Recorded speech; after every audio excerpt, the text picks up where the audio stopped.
నమస్కారం దూరదర్శన్ వార్తలకు స్వాగతం నేను మౌనిక ముందుగా వార్తల్లోని ముఖ్యాంశాలు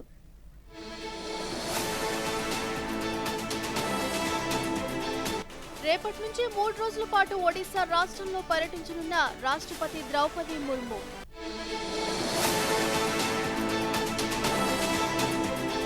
న్యూఢిల్లీ రాజ్భవన్లో తొలి ప్రెసిడెంట్స్ బాడీగార్డ్ సోల్జర్ దాన్ను ప్రారంభించిన రాష్ట్రపతి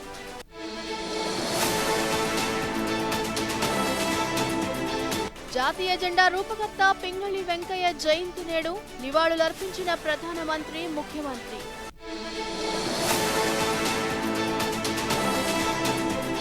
నషాముక్త్ యువ వికసిత్ భారత్ సంకల్ప్ అభియాన్ను వర్చువల్ గా ప్రారంభించిన ప్రధానమంత్రి నరేంద్ర మోదీ. రాష్ట్రపతి ద్రౌపది ముర్ము రేపటి నుంచి 3 రోజుల పాటు ఒడిశా రాష్ట్రంలో పర్యటించనున్నారు. ఈ పర్యటనలో భాగంగా రాష్ట్రపతి రేపు కటక్లోని జగద్గురు కృపాలు విశ్వవిద్యాలయాన్ని ప్రారంభిస్తారు. అనంతరం తప్తపానిలోని మాకందుని దేవి ఆలయం, శివాలయాన్ని సందర్శించి స్వామి అమ్మవార్లను దర్శించుకుంటారు.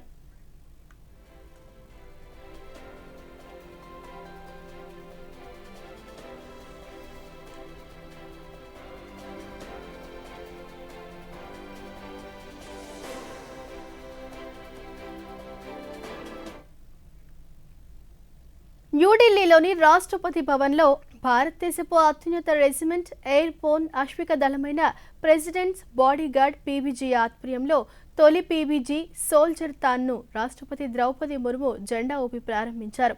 1773లో స్థాపించిన రాష్ట్రపతి అంగరక్షక దళం 253 ఏళ్ల విశిష్ట సేవలను ఈ సందర్భంగా ఘనంగా స్మరించుకున్నారు. అలాగే కార్గిల్ యుద్ధంలో భారత విజయానికి 27 సంవత్సరాలు పూర్తయిన సందర్భంగా వీర జవాన్లకు నివాళులు అర్పించారు. గాయపడిన సైనికులు, రెజిమెంట్ గుర్రాల పునరావాసం కోసం నిధులు, అవగాహన పెంచడం, అలాగే పక్షవాత పునరావాస కేంద్రానికి విరాళాలు సమీకరించడం ఈ కార్యక్రమం ప్రధాన ఉద్దేశంగా నిర్వహించారు.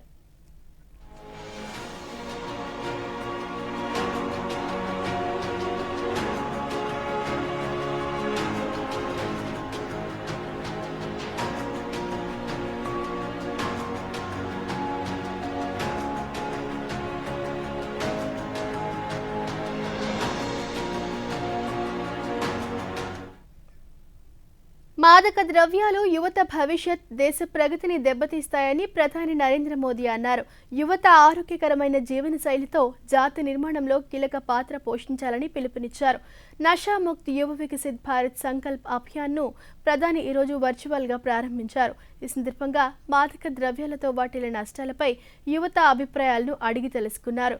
అనంతరం ప్రధాని మాట్లాడుతూ ఇకపై 100 ఆదివారాల కార్యక్రమంలో 100 మేటి అడుగులు పడాలని ఆకాంక్షించారు.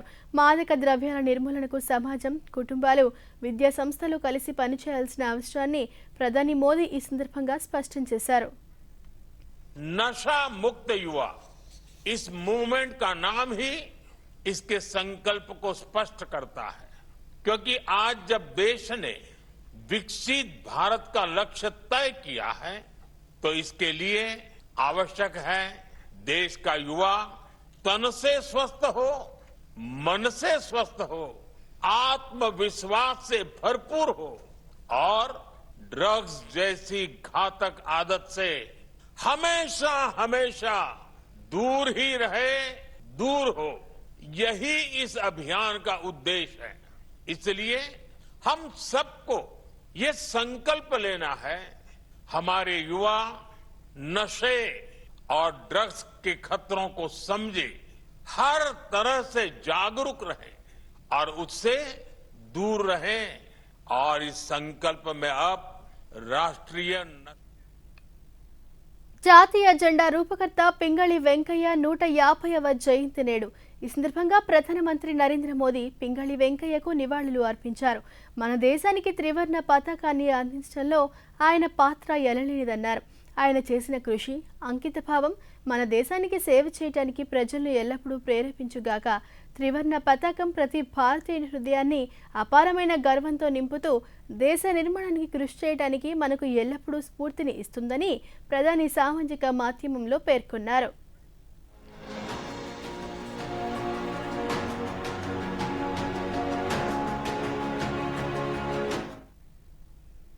జాతీయ జెండా రూపకర్తగా దేశవ్యాప్తంగా దేశభక్తిని పెంపొందించిన వ్యక్తిగా చిరస్మరణీయమైన కీర్తిని పొందారు పింగళి వెంకయ్య. జాతిపిత ఆశయాలకు ప్రతిరూపంగా నిలిచిన పింగళి వెంకయ్య జయంతి సందర్భంగా ఆ మహనీయునికి రాష్ట్ర ముఖ్యమంత్రి చంద్రబాబు నాయుడు సామాజిక మాధ్యమం ద్వారా ఘనంగా నివాళులు అర్పించారు.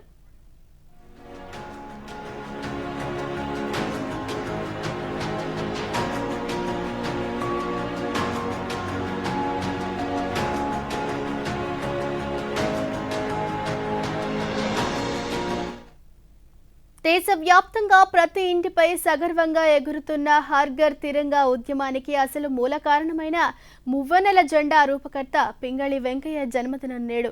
కోట్ల మంది భారతీయులలో దేశభక్తిని, ఐక్యతను నింపే ఈ జాతీయ పతాకాన్ని రూపొందించిన ఆయనను స్మరించుకుంటూ అందిస్తున్న ప్రత్యేక కథనాన్ని ఇప్పుడు చూద్దాం. స్వతంత్ర సంగ్రామంలో కోట్లాది మందిలో స్ఫూర్తిని రగిలించిన జాతీయ జెండా రూపకర్త పింగళి వెంకయ్య. పింగళి వెంకయ్య 1876 ఆగస్టు 2న ఆంధ్రప్రదేశ్లోని మచిలీపట్నం సమీపంలో జన్మించారు. మద్రాసులో ప్రాథమిక విద్యాభ్యాసం పూర్తి చేసిన ఆయన అనంతరం ఉన్నత చదువుల కోసం ప్రతిష్టాత్మక కేంబ్రిడ్జ్ విశ్వవిద్యాలయానికి వెళ్లారు. తదనంతరం బ్రిటిష్ ఇండియన్ ఆర్మీలో సైనికుడిగా చేరి దక్షిణాఫ్రికాకు వెళ్లిన తరుణంలో అక్కడ మహాత్మా గాంధీతో పరిచయం ఏర్పడింది. భారతదేశానికి స్వాతంత్ర్యం రావాలంటే దేశ ప్రజలందరినీ ఏకం చేసే ఒకే ఒక్క జాతీయ పతాకం అత్యంత అవసరమని పింగళి వెంకయ్య బలంగా నమ్మారు. భారతదేశం తిరిగొచ్చిన తర్వాత సుదీర్ఘ పరిశోధన చేసి 1916లో ఏకంగా 30 రకాల విభిన్న జెండా డిజైన్లతో ఒక సమగ్ర పుస్తకాన్ని ప్రచురించారు. 1921లో విజయవాడలో జరిగిన చారిత్రాత్మక కాంగ్రెస్ సమావేశంలో పింగళి వెంకయ్య రూపొందించిన జెండా డిజైన్ను మహాత్మా గాంధీ, ఇతర అగ్రనేతలు అధికారికంగా ఆమోదించారు. మొదట వెంకయ్య రూపొందించిన డిజైన్లో కేవలం ఎరుపు, ఆకుపచ్చ రంగులు, చేనేత రాట్నం మాత్రమే ఉండేవి. కానీ మహాత్మా గాంధీ సూచన మేరకు శాంతికి ప్రతీకగా తెల్లటి రంగును చేర్చారు. కాలక్రమేణా ఎరుపు రంగు కాషాయ రంగుగా మారి చేనేత రాట్నం స్థానంలో ధర్మచక్రమైన అశోక చక్రం చేరడంతో త్రివర్ణ పతాకం రూపుదిద్దుకుంది. అమరవీరుల త్యాగాలకు ప్రతీకగా, దేశ ఐక్యతకు దిక్సూచిగా రెపరెపలాడుతున్న మన మువ్వన్నెల జెండా ఉన్నంతకాలం పింగళి వెంకయ్య పేరు అమరమై నిలిచిపోతుంది. ఆయన జయంతి వేళ హర్ ఘర్ తిరంగా స్ఫూర్తితో ప్రతి పౌరుడు దేశ అభివృద్ధిలో భాగస్వామి కావటమే ఆ మహనీయుడికి ఇచ్చే నిజమైన నివాళి. ప్రధానమంత్రి నరేంద్ర మోదీ వర్చువల్ గా ప్రారంభించిన వికసిత్ భారత్ సంకల్ప్ అభియాన్ కోసం నషాముక్త్ యువ వర్చువల్ కార్యక్రమంలో రాష్ట్ర గవర్నర్ ఎస్ అబ్దుల్ నజీర్ పాల్గొన్నారు. విజయవాడలోని లోక్ భవన్ దర్బార్ హాల్లో వీడియో కాన్ఫరెన్స్ లో పాల్గొన్న గవర్నర్ మాట్లాడుతూ యువతను ఏకం చేసి వారిని మాదక ద్రవ్య రహిత, ఆరోగ్యకరమైన, బాధ్యతాయుతమైన పౌరులుగా తీర్చిదిద్దటమే ఈ ప్రచార కార్యక్రమం లక్ష్యమన్నారు. మాదక ద్రవ్యాల వినియోగం వల్ల ఆరోగ్య సమస్యలు, చదువులో వెనుకబాటు, సామాజిక ఒంటరితనం వంటివి కలుగుతాయని, దీని ఫలితంగా వారి కుటుంబాలు మానసికంగా, ఆర్థికంగా ఇబ్బందులు పడాల్సి వస్తుందని ఆయన అన్నారు. ఈ కార్యక్రమంలో ఉన్నత అధికారులు, విద్యార్థులు పెద్ద సంఖ్యలో పాల్గొన్నారు. By the vision of our honorable Prime Minister Shri Narendra Modi ji for a Nasha Mukt Bharat, that is drug free India. The primary objective of this campaign is to unite the nation's youth to empower them as drug free, healthy and responsible citizens.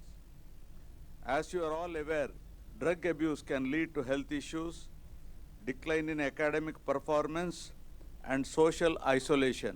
Youth involved in drug abuse may face legal issues and their families suffer the Andhra Pradesh Australia భాగస్వామ్యంలో మరో నూతన అధ్యాయం ప్రారంభమైంది.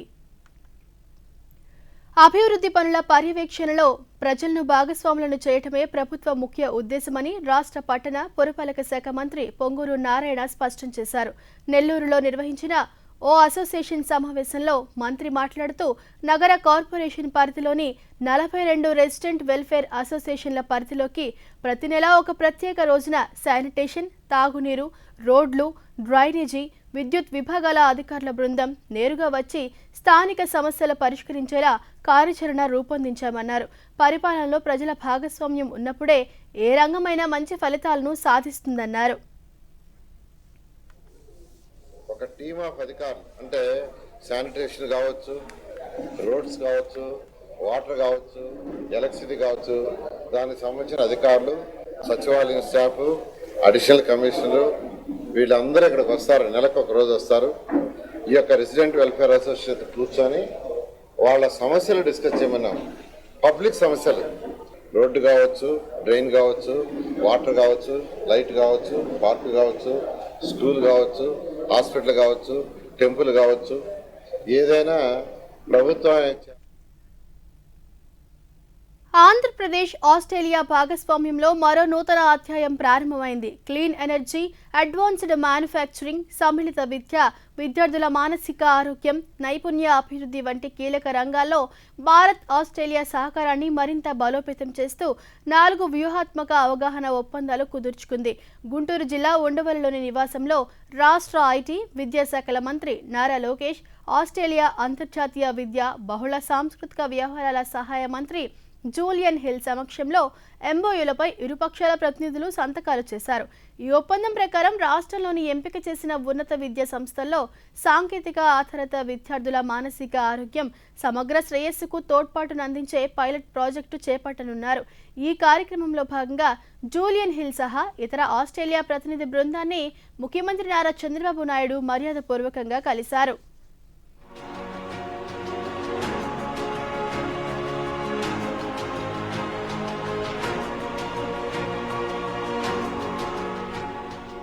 ఆంధ్రప్రదేశ్లో FCV పొగాకు రైతులు ఎదుర్కొంటున్న ఇబ్బందులపై కేంద్ర గ్రామీణ అభివృద్ధి కమ్యూనికేషన్ శాఖ సహాయ మంత్రి డాక్టర్ పెమ్మసాని చంద్రశేఖర్ న్యూఢిల్లీలోని తన కార్యాలయంలో సమీక్ష నిర్వహించారు.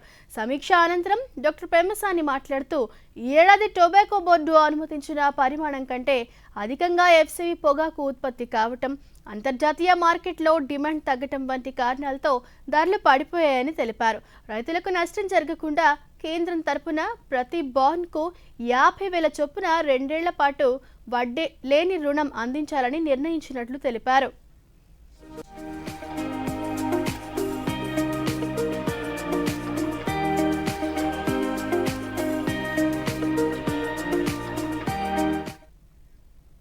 గోదావరి నది వరద పరిస్థితులపై అధికారులు నిరంతరం అప్రమత్తంగా ఉండాలని, వరద ప్రభావిత ప్రజలకు ఎలాంటి ఇబ్బందులు తలెత్తకుండా అన్ని సౌకర్యాలు కల్పించాలని పశ్చిమ గోదావరి జిల్లా కలెక్టర్ చదలవాడ నాగరాణి అధికారులను ఆదేశించారు. గోదావరి ఉధృతంగా ప్రవహిస్తున్న నేపథ్యంలో ఈరోజు ఆచంట నియోజకవర్గ పరిధిలోని లంక గ్రామాలను ఆమె పరిశీలించారు. సహాయక చర్యలను మరింత వేగవంతం చేయాలని, బాధితులకు ఆహారం, తాగునీరు, వైద్య సేవలు, నిత్యావసర వస్తువులు అందుబాటులో ఉంచాలని సూచించారు. లోతట్టు ప్రాంతాల ప్రజలు అప్రమత్తంగా ఉండాలని, అవసరమైన సురక్షిత ప్రాంతాలకు తరలించే ఏర్పాట్లు సిద్ధంగా ఉంచాలని అధికారులకు కలెక్టర్ ఆదేశించారు.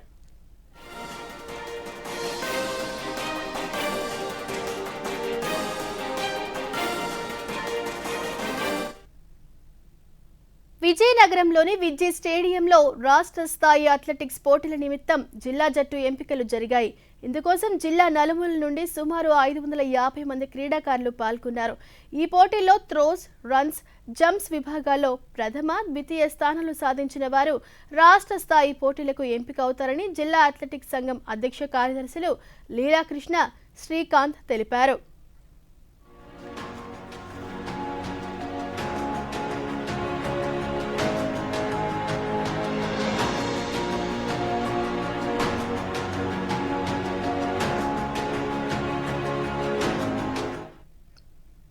విజయనగరంలోని ఎంఎస్ఎన్ జూనియర్ కళాశాలలో మేరా యువ భారత్ జిల్లా విభాగం ఆధ్వర్యంలో నషా ముక్త్ యువ ఫర్ వికసిత్ భారత్ సంకల్ప్ అభియాన్ అవగాహన కార్యక్రమం నిర్వహించారు. కేంద్ర యువజన వ్యవహారాలు, క్రీడల మంత్రిత్వ శాఖ ఆధ్వర్యంలో జరిగిన ఈ కార్యక్రమంలో ప్రధానమంత్రి నరేంద్ర మోదీ వర్చువల్ విధానంలో ప్రసంగించారు. ఆరోగ్యవంతమైన, బాధ్యతాయుతమైన యువతే వికసిత్ భారత్ నిర్మాణానికి బలమైన పునాది అని, యువత మత్తు పదార్థాలకు పూర్తిగా దూరంగా ఉండాలని వారు పేర్కొన్నారు. ఈ కార్యక్రమంలో భారత్ జిల్లా యువజన అధికారి ప్రేమ్ భరత్ కుమార్, కళాశాల ప్రిన్సిపల్ సత్యనారాయణ, విద్యార్థులు పెద్ద సంఖ్యలో పాల్గొన్నారు. उस उद्देश्य के साथ आपने माय भारत की स्थापना की।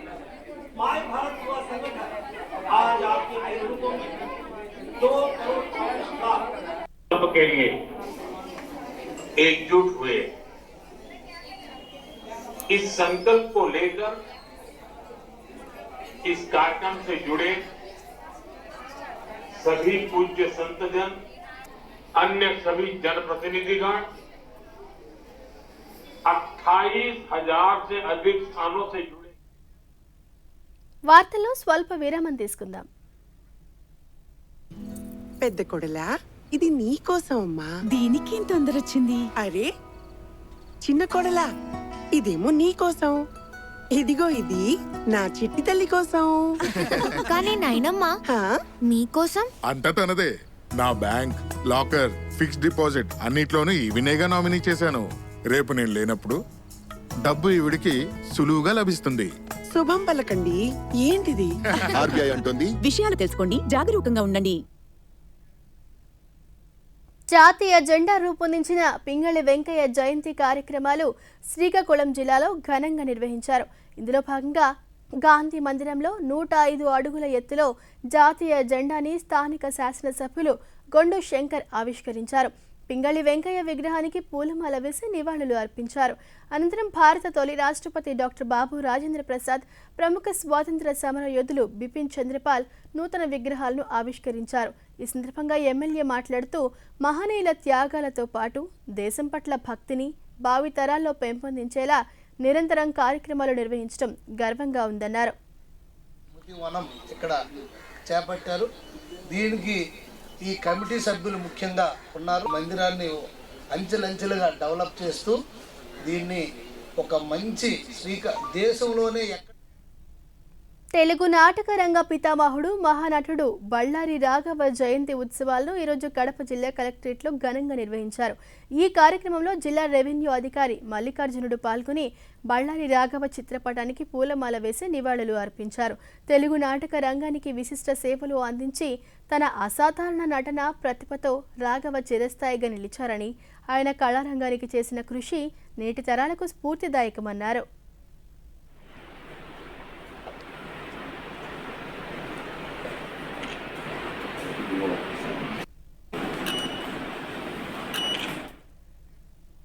కేంద్ర ప్రభుత్వం రాష్ట్రాలకు ఆగస్టులో సాధారణంగా చెల్లించే పన్నువాటాతో పాటు అదనంగా మరో విడత కలిపి మొత్తం 1,09,019 కోట్లు విడుదల చేసింది. రాష్ట్రాల ఆర్థిక పరిస్థితులను బలోపేతం చేసి మూలధనం, అభివృద్ధి పనులపై వ్యయాన్ని పెంచేందుకు వీలుగా ఈ నిధులు విడుదల చేసినట్లు కేంద్ర ఆర్థిక శాఖ ఒక ప్రకటనలో తెలిపింది. దీని కింద ఆంధ్రప్రదేశ్కు ఆగస్టులో 4,597 కోట్లు విడుదల చేసినట్లు పేర్కొంది. అలాగే పొరుగు రాష్ట్రాలైన తెలంగాణకు 2,370 కోట్లు విడుదల చేసింది. కాగా అత్యధికంగా ఉత్తరప్రదేశ్ రాష్ట్రానికి 19,208 కోట్లు, బీహార్కు 10,815 కోట్లు కేటాయించింది. ఫార్మేటివ్ 1 పరీక్షలు ఈ నెల 17 నుంచి 20 వరకు నిర్వహించేందుకు పాఠశాల విద్యాశాఖ షెడ్యూల్ విడుదల చేసింది. 1 నుంచి 5 తరగతులకు 17 నుంచి 19 తేదీలో ఉదయం, మధ్యాహ్నం 2 విడతలుగా నిర్వహిస్తారు. 6 నుంచి 10 తరగతుల విద్యార్థులకు 17 నుంచి 20 తేదీల్లో ఉంటాయి. 1 నుంచి 5 తరగతుల ప్రశ్న పత్రాలను స్కూల్ కాంప్లెక్స్లో, మిగతా తరగతుల ప్రశ్న పత్రాలను మండల విద్యా అధికారి కార్యాలయాల్లో భద్రపరిచినట్లు పాఠశాల విద్యాశాఖ తెలిపింది.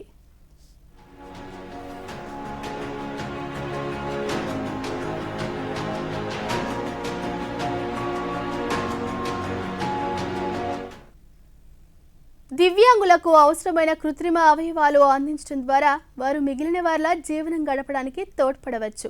ఈ బృహత్తర కార్యక్రమానికి అనేక సంస్థలు కృషి చేస్తున్నాయి. 300 మంది దివ్యాంగులకు అవసరమైన కృత్రిమ అవయవాలను Indian red cross society, rotary international సంస్థలు సంయుక్తంగా అందించే కార్యక్రమాన్ని గుంటూరులోని భారతీయ విద్యాభవన్లో నిర్వహించారు. ఈ సందర్భంగా ప్రాజెక్టు కన్వీనర్ వడ్లమాని రవి మాట్లాడుతూ ఈ అవయవాలతో దివ్యాంగుల జీవన విధానం మెరుగుపడుతుందని అన్నారు. అందరికీ వారికి డిగ్నిటీ ఇన్ లైఫ్ వస్తుందని, ఈ చేతుల ద్వారా వాళ్ళ క్వాలిటీ ఆఫ్ లైఫ్ మారుతుందని ఒక ట్రాన్స్ఫర్మేషనల్ ప్రోగ్రామ్ కింద మేము భావిస్తున్నాము. ఇది ఇక్కడితో ఆగదు, నిరంతరం ఈ ప్రక్రియ కొనసాగుతుంది. ముఖ్యంగా 16వ తారీఖు విజయనగరంలో, 30వ తారీఖు అనంతపూర్లో కూడా ఇవ్వడం జరుగుతుంది. కాబట్టి మీకు తెలిసిన ఎవరైనా, మీ చుట్టుపక్కల ఎవరైనా లబ్ధిదారులు ఉంటే మా హెల్ప్ లైన్కి. దేశంలోని వైద్య కళాశాలల్లో ఎంబీబీఎస్, బీడీఎస్ కోర్సుల ప్రవేశాలకు సంబంధించిన అఖిల భారత కోటా డీమ్డ్ సెంట్రల్ యూనివర్సిటీలు రాష్ట్ర కోటా సీట్ల భర్తీకి కౌన్సిలింగ్ షెడ్యూల్ను జాతీయ మెడికల్ కౌన్సిల్ విడుదల చేయగా రాష్ట్ర స్థాయిలో కౌన్సిలింగ్ షెడ్యూల్ను ఎన్టీఆర్ ఆరోగ్య విశ్వవిద్యాలయం ప్రకటించింది. దేశవ్యాప్తంగా వైద్య కళాశాలలో ప్రవేశాల ప్రక్రియ ఈ నెల 4 నుంచి ప్రారంభం కానుంది. మొత్తం కౌన్సిలింగ్ 3 విడతల్లో జరగనుంది. కౌన్సిలింగ్ సమయం తక్కువగా ఉన్నందున శని, ఆదివారాలు సహా అన్ని సెలవు దినాల్లోనూ ప్రక్రియ చేపట్టాలని నిర్ణయించినట్లు ఎన్టీఆర్ వర్సిటీ స్పష్టం చేసింది.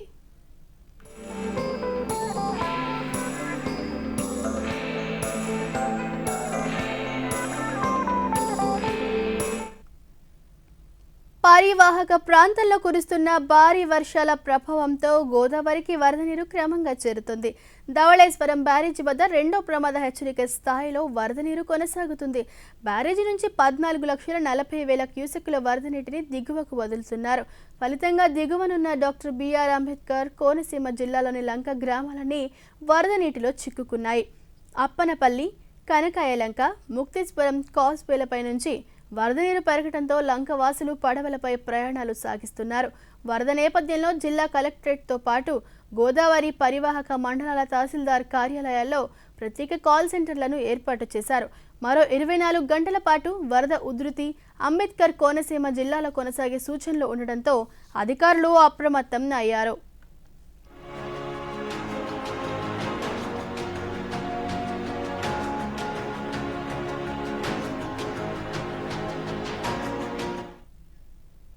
అంతర్జాతీయ మార్కెట్లో ముడి చమురు ధరలు పెరిగినప్పుడల్లా దేశ ఆర్థిక వ్యవస్థపై భారీ భారం పడుతోంది.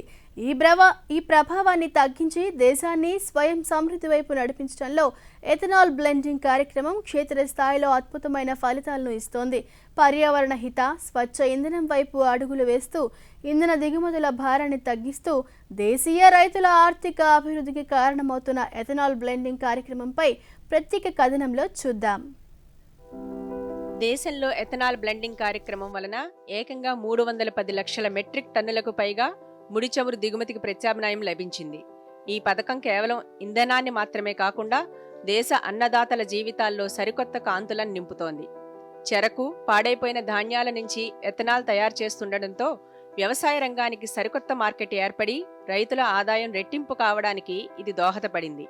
చమురు కంపెనీల నుంచి రైతులకు కోట్ల రూపాయలకు పైగా త్వరితగతిన చెల్లింపులు జరిగాయి. ఇటీవలి కాలంలో సోషల్ మీడియాలో E20 ఇంధనం వల్ల వాహనాల వారంటీ, ఇన్సూరెన్స్ రద్దవుతాయని, మైలేజ్ తగ్గుతుందని లేదా ఇంజన్ పాడవుతుందని కొన్ని అపోహలు ప్రచారమయ్యాయి. ఈ ప్రచారంలో ఎలాంటి నిజం లేదని, ఇవి పూర్తిగా అపోహలేనని భారత ప్రభుత్వం స్పష్టం చేసింది. దేశంలో E20 ఇంధనం అనేది అంతర్జాతీయ ప్రమాణాలు, విస్తృత క్షేత్రస్థాయి పరిశోధనల తర్వాతే మార్కెట్లోకి వచ్చింది. ఇది వాహనాల ఇంజన్పై ఎలాంటి ప్రతికూల ప్రభావం చూపదు. వారంటీలు యథాతథంగా ఉంటాయి. ఇది పూర్తిగా పర్యావరణ హితమైనది, సురక్షితమైనదని, వినియోగదారులు ఎలాంటి అపోహలను నమ్మాల్సిన అవసరం లేదని ఆటోమొబైల్ నిపుణులు తెలిపారు. అపోహలను వీడి స్వచ్ఛ ఇంధనాన్ని ప్రోత్సహించడం, వాహనాల్లో వాడే ఇంధనం విదేశాల నుంచి కాకుండా దేశ రైతులు, పరిశ్రమల ద్వారా తయారవుతుండడం దేశ ఆర్థిక భద్రతకు అత్యంత బలాన్ని చేకూరుస్తుంది.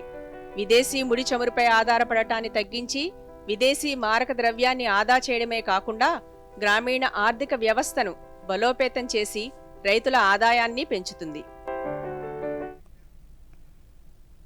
తెలంగాణ రాష్ట్ర పండుగ బోనాలు ఉత్సవాలు భాగ్యనగరంలో అత్యంత కోలాహలంగా సాగుతున్నాయి. గోల్కొండ బోనాల వేడుకలు విజయవంతంగా ముగిసిన అనంతరం సికింద్రాబాద్లోని చారిత్రాత్మక ఉజ్జయిని శ్రీ మహంకాళి అమ్మవారి దేవాలయంలో లష్కర్ బోనాలు వేడుకలకు సర్వం సిద్ధమైంది. ఈ పండుగ సందర్భంగా లక్షలాది మంది భక్తులు అమ్మవారికి నైవేద్యంగా బోనం సమర్పించి రాష్ట్ర ప్రజల సుఖ సంతోషాలు, శ్రేయస్సును ఆకాంక్షిస్తారు. ఈ వేడుకల్లో పోతురాజుల విన్యాసాలు ప్రత్యేక ఆకర్షణగా నిలుస్తాయి. భక్తులు అమ్మవారికి బోనాలు సమర్పిస్తుండగా పోతురాజులు డప్పు చప్పుళ్లకు అనుగుణంగా కాళ్లకు గజ్జలు కట్టి చేసే నృత్యాలు అందరినీ ఎంతగానో ఆకట్టుకుంటాయి.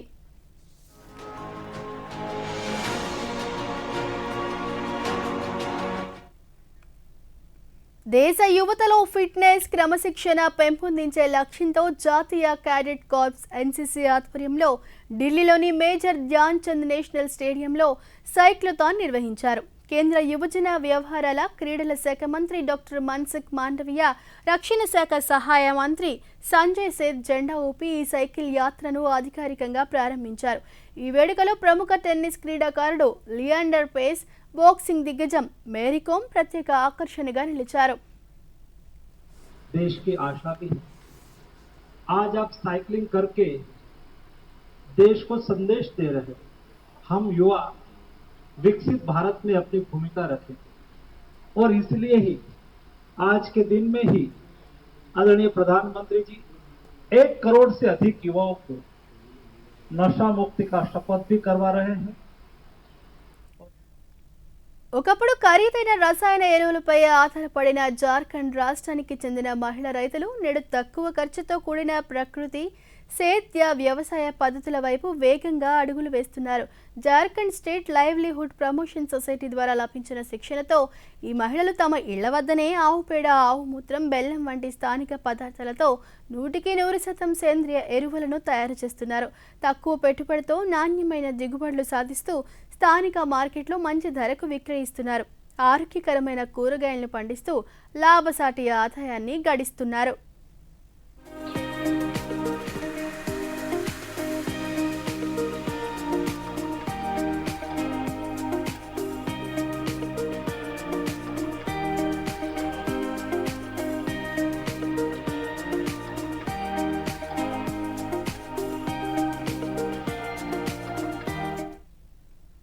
దేశంలో డిజిటల్ విప్లవం గ్రామీణ పట్టణ వ్యత్యాసం లేకుండా సుదూర ప్రాంతాలకు విస్తరించింది. దేశంలో డిజిటల్ లావాదేవీల వినియోగం, సక్రమ పన్ను చెల్లింపులు, వ్యాపార కార్యకలాపాలు మునుపెన్నడూ లేనంతగా రికార్డు స్థాయి మైలురాళ్లను నమోదు చేస్తున్నాయి. జూలై 2026 నెలలో రికార్డు స్థాయిలో యూపీఐ లావాదేవీలు జరగగా జీఎస్టీ వసూళ్లు గత ఏడాదితో పోలిస్తే 15.4% పెరిగి 2.11 లక్షల కోట్లకు చేరాయి. అదేవిధంగా అసెస్మెంట్ ఇయర్ 2026-27కి గాను ఇప్పటి వరకు 5.9 కోట్లకు పైగా ఆదాయపు పన్ను రిటర్న్లు దాఖలైనట్లు ఐటీ శాఖ ప్రకటించింది.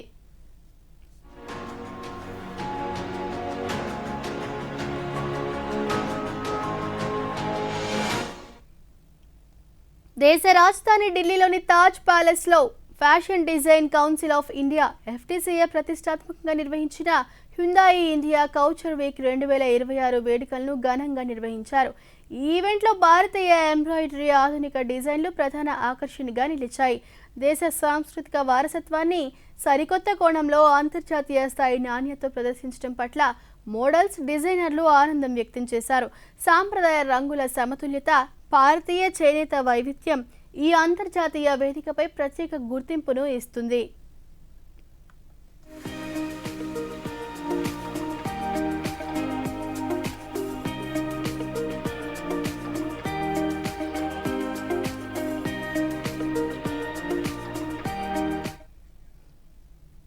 దేశవ్యాప్తంగా ఈరోజు పలు ప్రాంతాల్లో వర్షాలు కురుస్తాయని భారత వాతావరణ శాఖ ఐఎండీ తెలిపింది. కేరళతో పాటు మహిలో అత్యధిక స్థాయిలో వర్షాలు పడతాయని తెలిపింది.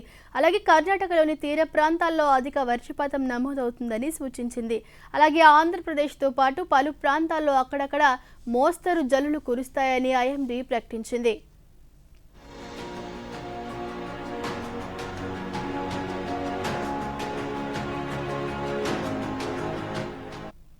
గ్లాస్గో కామన్వెల్త్ క్రీడలలో భారత క్రీడాకారులు ఏకంగా 10 మంది ఫైనలిస్టులతో 7 స్వర్ణ, 3 రజత పథకాలను గెలుచుకున్నారు.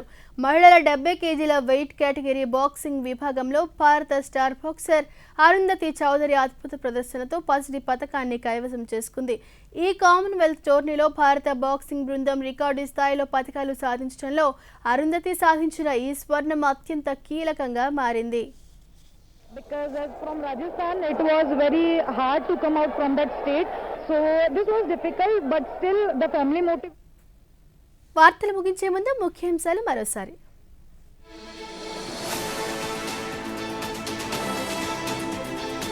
రేపటి నుంచి 3 రోజుల పాటు ఒడిశా రాష్ట్రంలో పర్యటించనున్న రాష్ట్రపతి ద్రౌపది ముర్ము.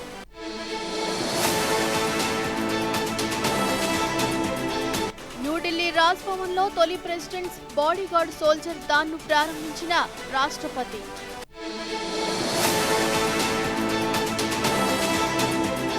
జాతీయ జెండా రూపకర్త పింగళి వెంకయ్య జయంతి నేడు నివాళులర్పించిన ప్రధానమంత్రి, ముఖ్యమంత్రి.